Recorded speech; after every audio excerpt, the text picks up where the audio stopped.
welcome.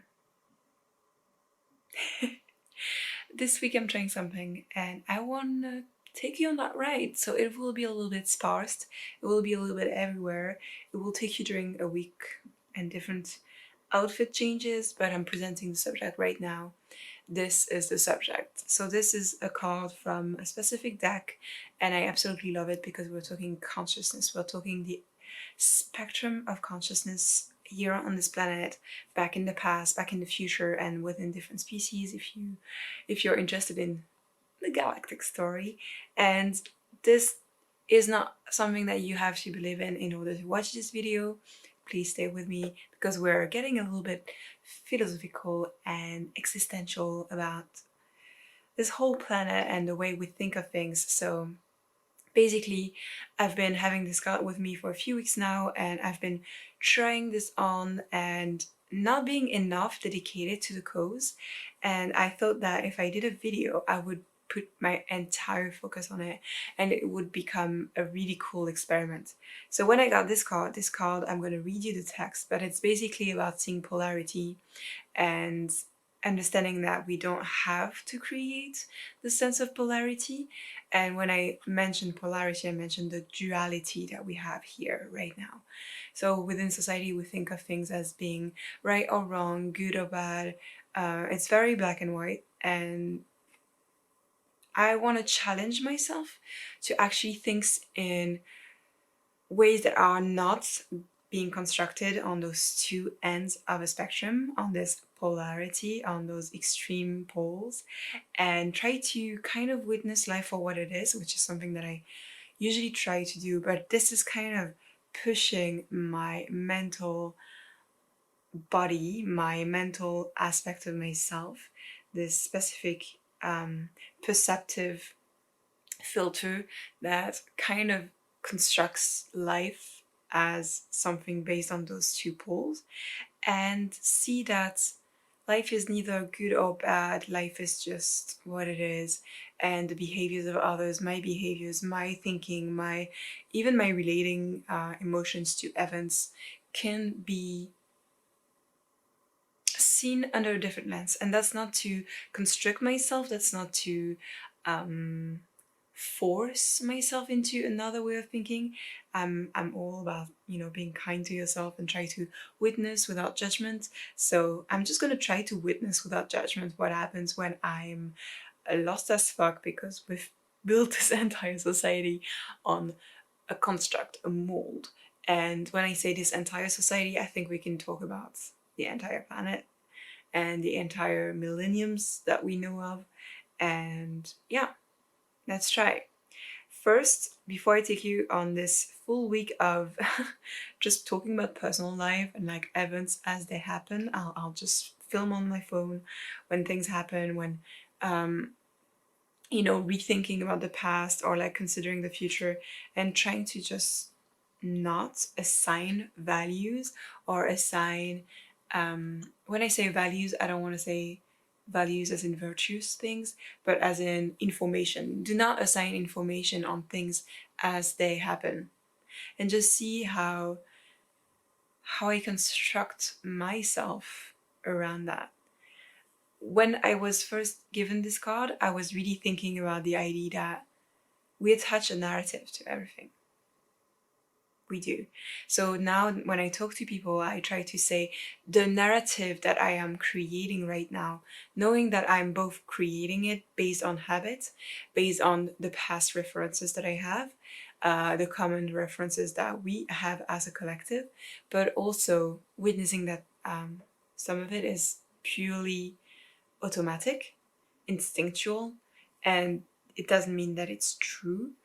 And one of the beautiful things that I've been understanding is that, yes, there's trauma, and trauma is going to try to create things, or fear as a sponsoring thought.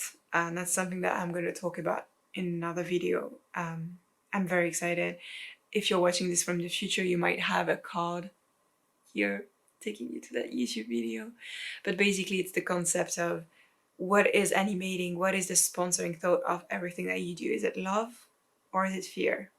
See, another duality. But anyway, I've been witnessing things and I've been going into the past through the experience. Being back in Paris brings me back to my life before I was 14 years old, because I moved away from France when I was 14 and I'm back now. I'm 28, first time, and I've been doing things and I've been going to places that I hadn't been and I hadn't visited in 14 years or even more, depending on when I did those. And I've been witnessing how my brain thinks it's smart and thinks it remembers, but has actually constructed things in another way. So it also helps me to relate to my trauma, to my childhood, to a lot of things, being like, yeah, maybe what I remember is not the truth, but the emotions that I felt or the construct that I had at this time. Not to deny my trauma, not to deny life, not to deny the memory. And we know that the brain constructs things around the ways that it understands things. It's not very objective, it's subjective. But anyway, let me let me just read a bit of that text because I think it's fascinating. Spoiler alert, it uses terms relating to the galactic vision of the world. How can I say this? Basically, if you are not aware of, there is a construct of reality that says that we're not the only we're not the only humans on this planet, and then there's other species of consciousness, whether they're in the physical dense world or light information, consciousness without the physical body, just the mental body, just the emotional body, or just the causal body. Causal means the soul. And so there's the Pleiadians, there's the Arcturians, the Andromedans, and a lot of things. So if you've been on my channel, you might be aware that I do subscribe to a few currents of this, and I still have my skeptical mind. So I'm really welcoming in everyone here. We're talking about consciousness. You don't have to follow that story, that galactic story. And you don't have to assign a value to it saying that I'm batshit crazy. Alright, so here with this card, we're talking about the Zeta Reticuli species. And I'm gonna read you the text. So that's from a timeline that is in the future. The name is Paradox, and it's kind of showing you the different aspects of those species, of those consciousness evolving and going through different spectrums as well. And here we have the Zeta Reticuli. They pass through an essential transformational paradigm on their way to enlightenment. It has to do with an alchemical shift from a state of polarity to the paradox of containing both poles simultaneously in total balance, with no preference for either. Spiritually, they learn to be both full, containing the universe in all its form, and empty, containing nothing but conscious awareness. Living this paradox is a point of power and is the key for spiritual transformation. You contain this paradox as well. Learn to tap into it to accelerate your evolution and let the Zetas guide you. So that's what I've been doing when I meditate. I've been meditating with this card and I've been trying to, feel that visual and ask for mentorship and feel my own guides coming in and trying to help me and soothe the fears, the irrationality, that try to I think we humans try to put labels on things because it helps us to categorize it and feel either united with it or separated from it, because we're still operating from the wound of being separated. Yeah. Separated from what? Divine? And yeah, let me read the commentary.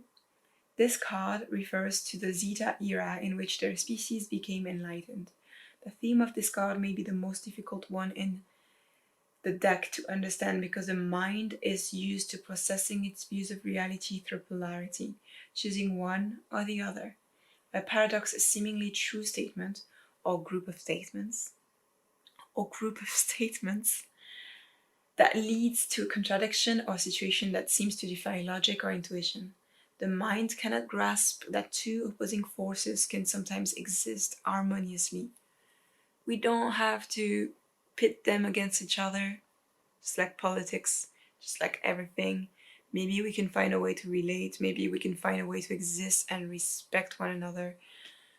Very often, when people discover a paradox on their spiritual journey, they believe that it is because they have somehow failed in their work. The opposite is true. It means we are closer to the truth because truth cannot exist within a polarized perspective. Truth is not absolute. Been trying to say that to myself for a while. It works. Half of the time. As we teach ourselves to go beyond this or that, a whole new reality opens. And that's what I want to see. That's the aim of this week. It's to really force open that door and see what is that new reality when you're past duality. Duality versus reality. No, I'm not even gonna say a this or that experiment reinforcing the non-paradox. I want to go into the paradox. I want to be uncomfortable. I want to push my comfort zone. I want to destroy the mold, which I know is a risk because you do need the mold in order to stay sane and to advance. I just want to try. If this card came up in your reading, it points to a shift in your perspectives that is on the horizon or happening now. This shift can take you closer to unlocking limited beliefs and perspectives that keep you stuck. If you encounter a paradox in your life, resist the temptation to make a choice of this or that. Let the two ideas both be present without choosing one or the other. Let yourself feel what that does to your consciousness. This was one of the key exercises that helped to free the Zeta species and facilitate their enlightenment, and it will be a key in human transcendence as well. Let's try. I'm excited. And try it too. Try to leave a comment where you can maybe relate to something that happened and like the ways in which you could your mental mind creating a whole storyline and like grounding back, just witnessing those two forces and trying to see if there's a point where they integrate one another. Let's see. Thank you for being here. This video is sponsored by the Hanged Man. The Hangman is all about having a perspective being so shifted because, well, you've been hanged. So try to see things in a very different way, just for the sake of observation, and you might gain a lot of wisdom, just like Odin did while being attached, hanged to the tree of knowledge, losing one eye, being surrounded by crows. Cool guy. So I'm doing the master level difficulty of this process because I'm spending the day with my family. And you know how it gets. For whoever. It just gets very triggering. And yeah, anger issues. Can't wait to see how I catch myself back from thinking it's a me or them situation and seeing if there's a paradox or if we can just connect with one another. I'll keep you updated. So that was a fail. Several days later. So, welcome back. Let's have a wrap up. And let me explain a little bit more about what I experienced, what I was expecting, what happened, and then the ultimate shadow work that happens when you want to face yourself and when you want to try another type of consciousness, another level of experiencing your consciousness, and being okay with seeing all the things in the corners, all the things that you don't usually see. So let's go. We had this card, the paradox, and I'm pretty sure that this experiment is gonna be going on. It's gonna keep going on for mostly the rest of my life. I'm gonna try to implement this way of seeing of, this is something that I've been doing before. This is something that I'm doing right now with you. And this is something that I'm gonna keep on doing, because it's always interesting to understand the ways in which we have biases and the ways in which we could actually discover new perspectives and maybe create new biases, maybe more objective ones. So I want to talk about numerology. I want to talk numbers. I want to take you on a ride and kind of let you know what happens when you go from that one point of view to 2 points of view to then creating that integration, which I always see it as a pyramid, an integration where you have a holy trinity between something that I've witnessed through reading different books amongst years and, going through my spiritual studies, where we have the positive mind, the negative mind, and then the neutral mind.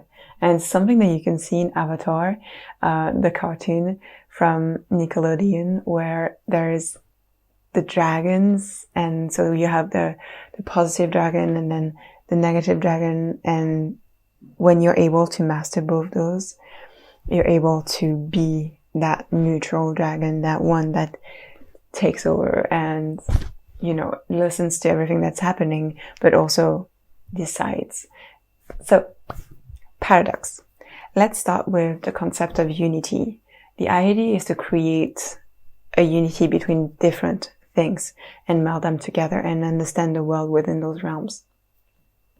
But it could also be just that number one, and that's the number one that we start from.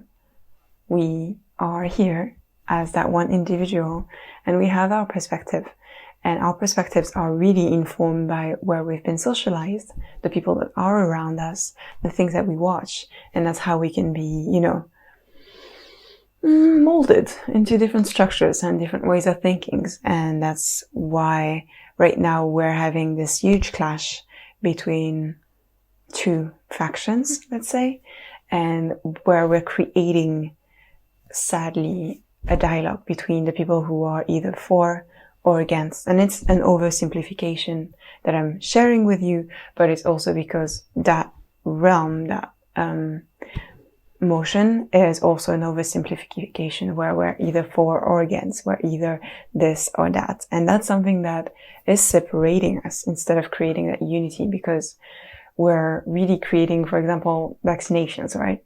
You're either for vaccination or against. If you're against, you are into conspiracy theories. That's like the oversimplifications of those things where we just put two people against one another, two ideas, not understanding that there's a complex multi-realm where you could be a little bit for this, a little bit against that, but you have other reasons.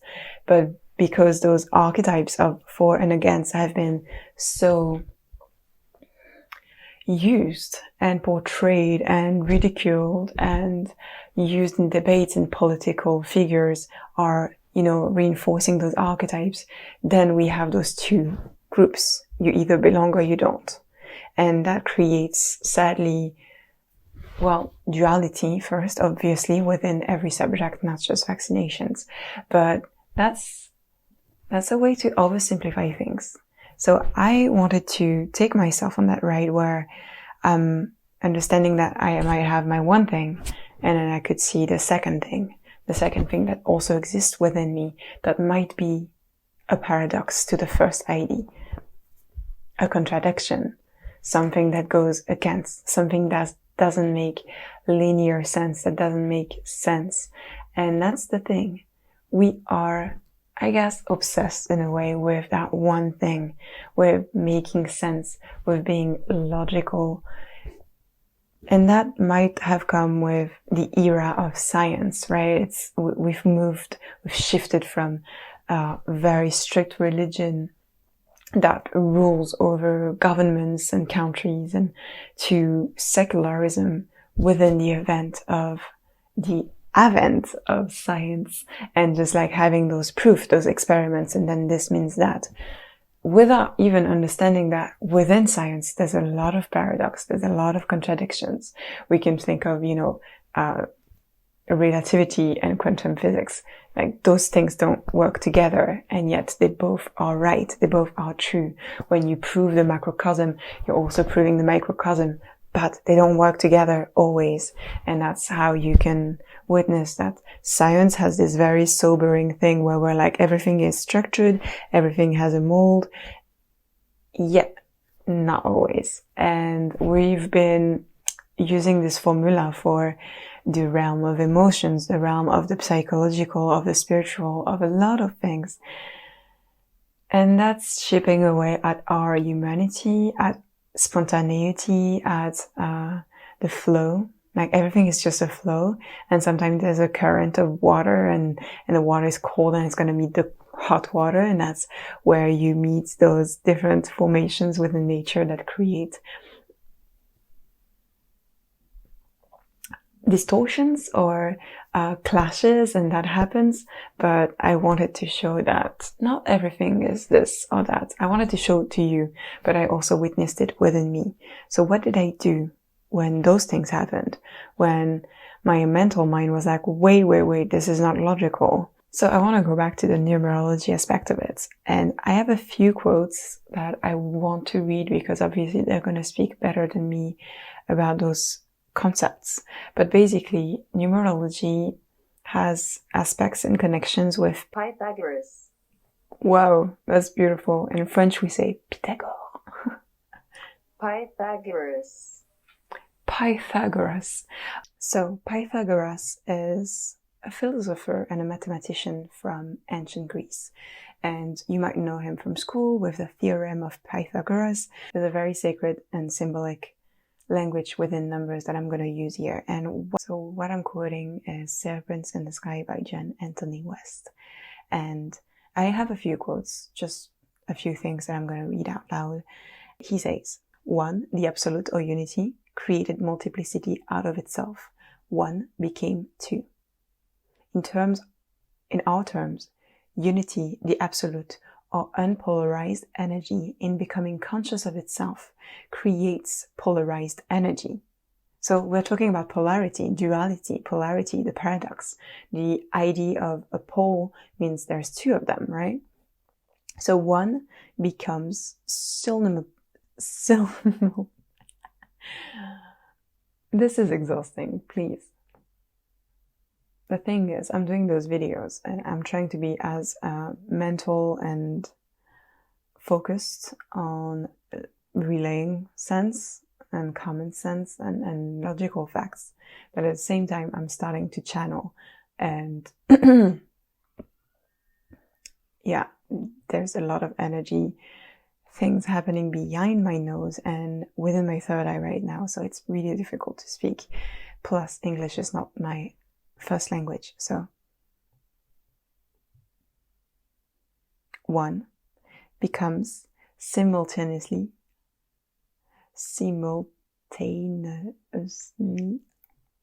2 and 3.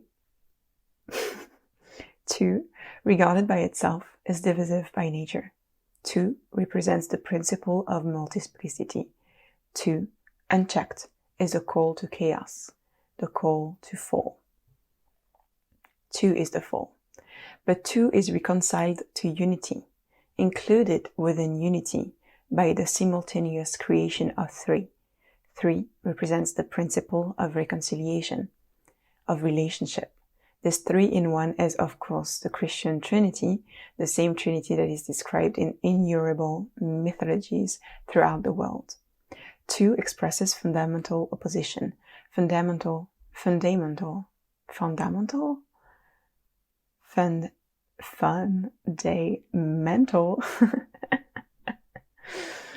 contrariety of nature, polarization. And polarity is fundamental. Fundamental. Ooh, that was really sexy. Fundamental. All right. 2 expresses fundamental opposition, fundamental contrariety of nature, polarization. And polarity is fundamental to all phenomena without exception. I did not plan on reading this book. I was just doing my video planning what I was going to talk about. Do you have a plan? And then I started reading this book and I was like, oh my God, thank you for giving me the words that I had been experiencing. So that's why I chose to read from this book right now. But it's just the little story here is when you set to do something, the universe is meeting you. And just deciding something, creating an objective or a goal or something that you want to experience, the universe is rushing to meet you where you're at. So it's really like something like this. Something that we say in French is aide-toi et le ciel t'aidera. So help yourself and then the sky is gonna come and help you. The sky meaning, the universe. So help yourself and then the sky is gonna help you. So I just wanted to show this. This was not planned. I just really had a plan and I really loved because the words that he's using are words that I used in a project that I'm going to tell you a little bit more about in the next months. But basically everything comes to form, everything comes into the beautiful shape that you don't always plan to, but then synchronicity is just cascading on your head and you're just like, oh, okay, cool. Everything's falling into place. So thank you for that.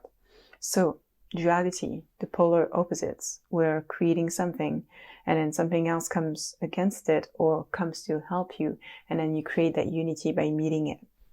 So again, when we talk about duality or the paradox, I talked about the idea of conflict, but it could also just be that conversation.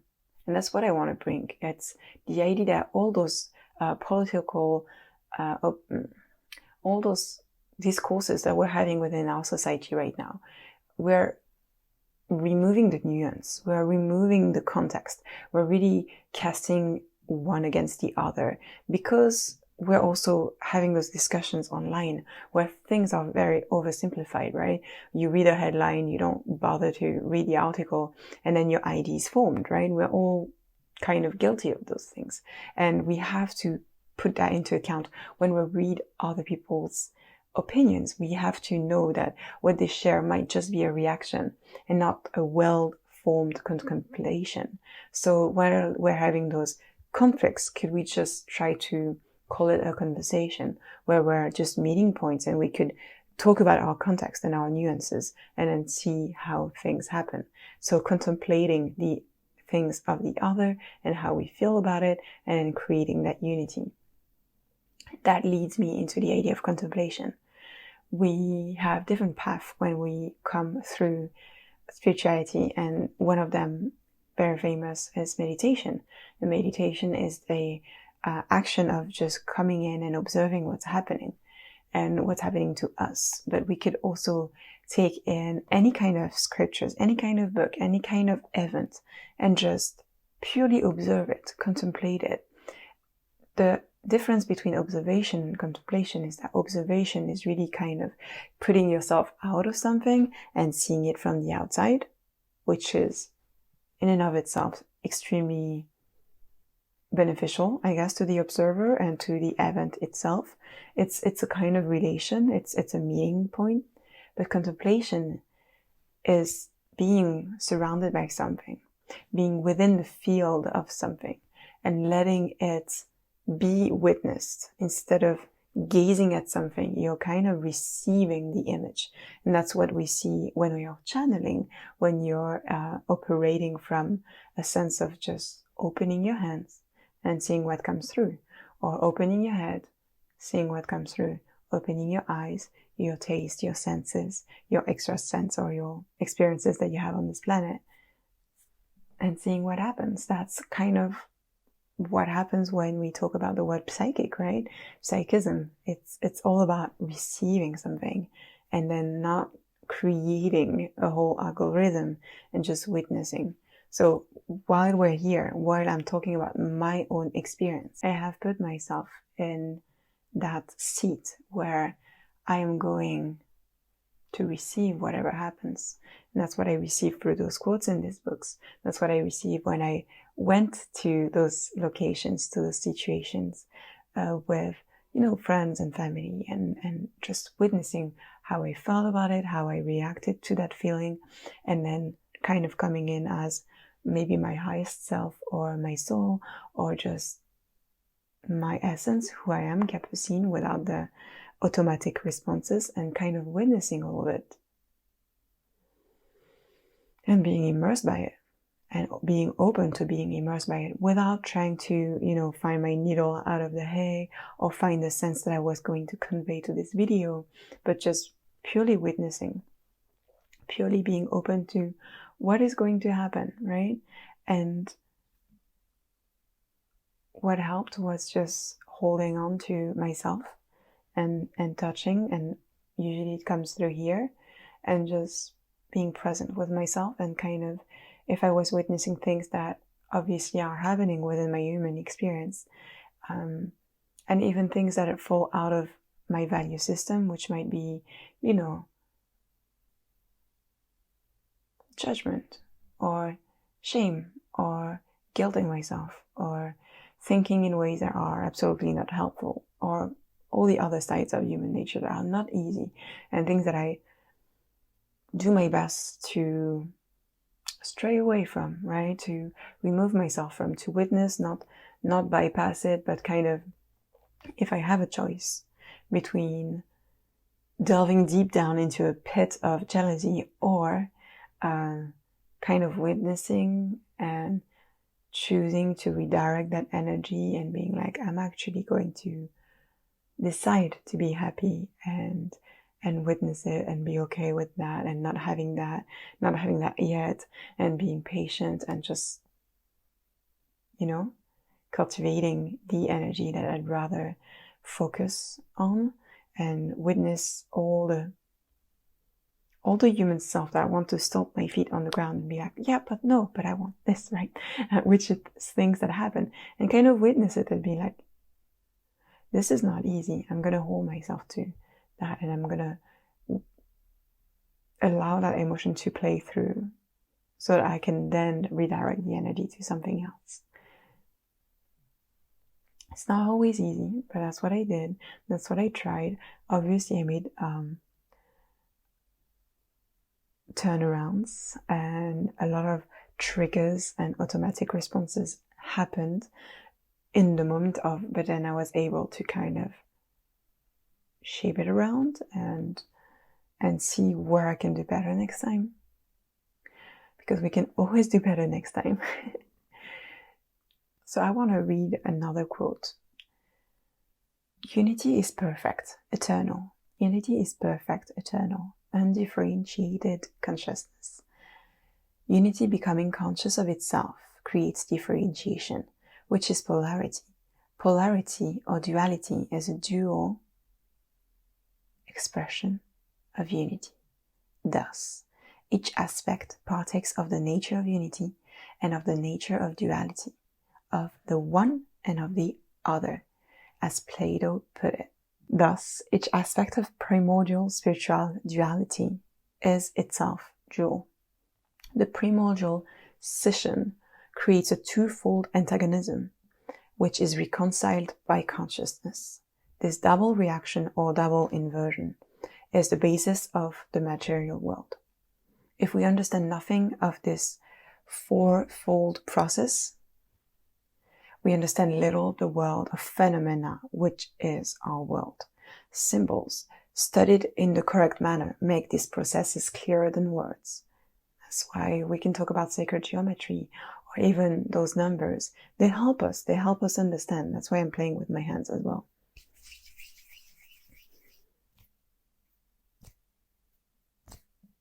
Symbols, studied in the correct manner, make these processes clearer than words. The square inscribed in a circle represents passive potential matter contained within unity. So what I want to say is that I think you can really reach unity when you start applying consciousness to the context, to the nuances, to the person in front of you having that conversation, and to your own reaction. And that's the thing. We are so into the reaction to what's happening that we do not have the consciousness of what's happening within. And I think the more you can apply consciousness to what's happening in front of you and what's happening within, that's when we can really create unity. And that's where the conscious revolution, the movement of meditating and having that shadow work and having that collective shadow work is helping us to, it might seem small, but it's actually gigantic, and it's helping us to unite with one another. So we don't need to really understand the paradox. We don't need to dig our heels into really understanding everything that's happening, but we need to witness it and be at peace with what is the paradox. We cannot all be of the same mind, of the same heart, of the same opinions. And within us and others, us and family, us and friends. But the more we can understand that those two things happen, and that we don't have to resolve it, we don't have to make the mathematical equation and kind of solve it. We don't need to solve it. We just need to witness it, to see it as it happens, as it unfolds. And that happens within us and others, but also us with ourselves. So when you are able to understand that you want it, but you don't want it, and that you need it, and that you don't always need it, you might not always need it, and that you commit to something, but sometimes you're not going to want to commit to it, and that sometimes you say something, and the minute you said it, it's not, we're human. It's not always structured. Sometimes it's messy, and messy doesn't need to be bad. And understanding that paradox, seeing that paradox, being at peace with that paradox, that's when it helps. That's when we understand we have the mental body, which is going to be prone to think about logical, structured things. And then the emotional body, who's going to want that flow, and that those two can coexist within the physical realm. And then there's obviously more to it, but first making peace with the emotions and the thoughts within the physical is going to be how we help ourselves. So I really want to know, how do you feel about it? Please let me know in the comments, and I'll see you for a next video where we continue diving deep into it, because that's something that really belongs in way longer video. I'm gonna end with a last quote. 2, polarity represents a state of tension. That's when I said conversation is often mistaken as conflict sometimes, within the realms of the examples I gave. Tension, right? 3 represents relationship. It represents an act of reconciliation. And that's where we have it. We see us and the other. And it's more than that. It's about the relationship that you create with this person. So either it's that idea of the pyramid, the unity that I talked about in the beginning, or it's just the idea of when, we often see it talked about when we talk about a couple, a romantic relationship, a couple. There's what we do for us, the person, and then for the relationship. So I think we have to think about that in the realms of the relationship we have with everyone now, everyone on this planet. There's something, there's a synergy, there's a consciousness. So yeah, I hope it helps. I hope it helped put into words things that we don't often think about or realize, but are already present within your reality. If you like this, please like and subscribe. Share it to the people that you care about, so that you can create those conscious relationship with them. And see you. Bye.